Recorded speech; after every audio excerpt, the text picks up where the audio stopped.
Ma question s'adresse à Monsieur le ministre de la Défense et des Armées. Monsieur le ministre, à Bruxelles, les 27 chefs d'État se sont réunis pour discuter de la défense européenne et de son financement, un an après le lancement des négociations sur le programme EDIP et dans le contexte du changement de présidence aux États-Unis. Côté pile, ce programme prétend instaurer une préférence européenne en matière de défense, ce qui constituerait une avancée face à la domination américaine sur les achats d'armements européens. Côté face, la France semble bien seule à défendre une autonomie stratégique face à des partenaires qui préfèrent financer leurs achats d'armements américains avec l'argent des contribuables européens. Pendant ce temps, la Commission européenne pousse son agenda vers une Union européenne de la défense, malgré l'absence de fondement dans les traités. Derrière ce slogan se cache une menace pour notre souveraineté et notre base industrielle de défense. Vous affirmez adopter une position pragmatique, préférant ne rien faire plutôt que de mal faire.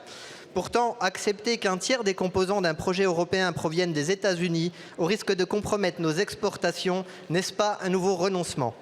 La souveraineté ne se négocie ni ne se partage, surtout pour une puissance nucléaire comme la France.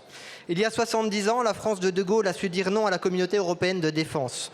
Aujourd'hui, alors que les traités garantissent que la politique de défense précède des seuls États, la Commission européenne avance sans aucune légitimité pour mettre à mal notre souveraineté sur ce sujet vital. Monsieur le ministre, allez-vous laisser la commission d'Ursula von der Leyen tailler en pièces notre défense comme on l'a laissé massacrer notre modèle agricole, notre filière énergétique ou notre industrie automobile ?